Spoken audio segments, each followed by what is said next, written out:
There you are. What are you hiding over there? Huh?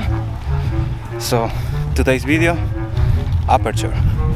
What it is, how to use it, and how will it affect your pictures. Let's go.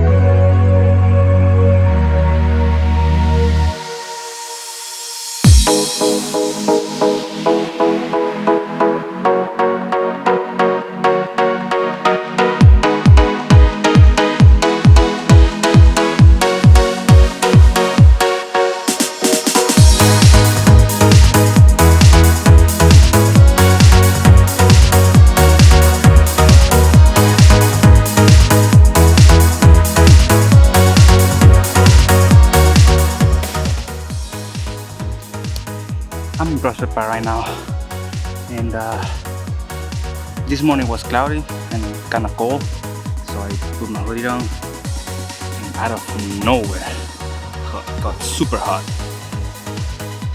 I'm tired and I was just walking around recording some B-roll and looking for a quiet place. So, what were we talking about today? Oh yeah, aperture. So aperture basically is how big is the hole in your camera lens. Aperture is a little contradictory in the meaning that the lower the number, the more open your camera eye is going to be. So like this one right now is a 4.5, which is not too wide, not too close, neither. Right in the middle. I use this for video. I don't like to use this one for photo because I like my lens wide open when I'm taking pictures, unless it's like a landscape or something like that. But what it does is that the more wide open it is, the less depth of field you're gonna have in your pictures, which means you know those blurry backgrounds that you want to get, especially in portraits. Well, you won't get that if you have the aperture wide open. You want the closest possible, which for me right now it is 1.8. That's my 50mm lens. That's the one that I use for portraits, because you want that. You want a blurry background. You want your subject to pop for the background, right? So in a nutshell, that's what it is. I'm super uncomfortable. Again, I don't know why I keep doing this. So let me find a better spot and I will explain you how to use aperture for your photography, okay?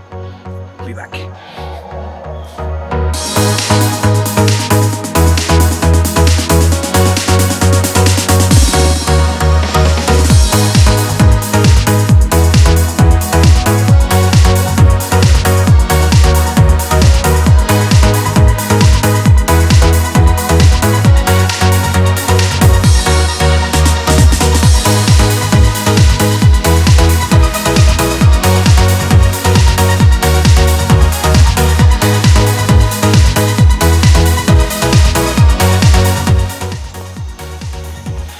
How cool is this spot?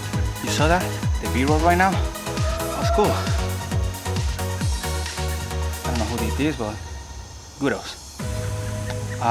Okay, back on the subject. What you need to know to use aperture. So, if you want something blurry in your photo, as low as possible, the number, meaning as wide open as possible. If you don't want that at all, if you're just capturing like a landscape, cityscape, or something where you don't want to lose any detail from your picture, just pump it up.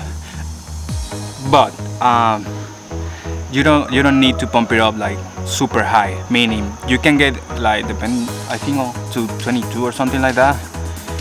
You gotta remember that the more close your aperture is, your lens is, the less light you letting go into your lens, into your sensor, which means, as always, you're gonna be affecting the exposure of your picture, so you have to keep that in mind. And you don't actually need more, like maybe 6 or 9 f. Oh, that's the thing. When you see f in a number, that's the aperture of your camera. So if you do f1.8, that's perfect for portrait, because you can blow up that background and your subject is gonna pop up. If you want to do, like I said, a picture when you don't want to lose any detail, you wanna get it higher, meaning closer that eye in your lens, but you just need to get it like to 6 or 9 maybe. Keep in mind, if you're doing like group shots, it's nice to have a blurry background for those two, but it's harder because unless they're all on the same plane. If they're like right beside each other, you can do that. But if not, if you have like when you do a group shot and you have any stairs and there's different planes for each one, you're gonna have to pump up your apertures to avoid that anyone is getting, you know, blurry face, blurry eyes especially. You always want to focus those eyes. So yeah, that is aperture in a nutshell. So just remember, more depth of field, lower number. Remember that you're gonna always affect your exposure, so you're gonna have to balance it out with your ISO and your shutter speed. That's it. Just remember to balance it out so you don't get overexposed or underexposed. And a little tip, if you want, if you have no other option, you can underexpose your pictures a bit. It's always better than overexpose. It's super hard to recover pictures that are overexposed. You don't have information in there. But if they're underexposed and you're shooting in RAW, that's something else we have to talk about later. You can print that in the computer and bring back some details from there. So if a part of your picture is overexposed but the other part is precisely exposed, it's better that you just expose for your brightest part in the picture, so you can recover the other details back in post. So I hope you like this video. I hope you learned something. Remember to like, subscribe, and all that stuff YouTubers tells you at the end of the videos. And see you on the next one. Bye. If you don't want that at all, like if your picture, so you don't have over. Nice.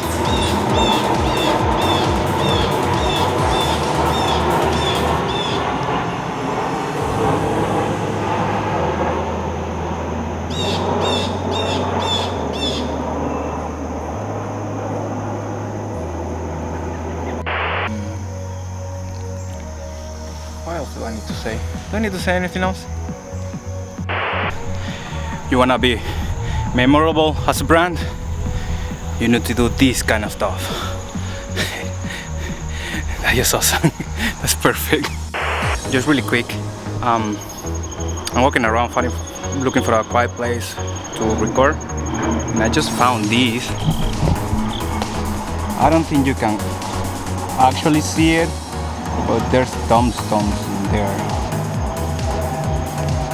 I don't know if I'm supposed to know this, but it's new for me.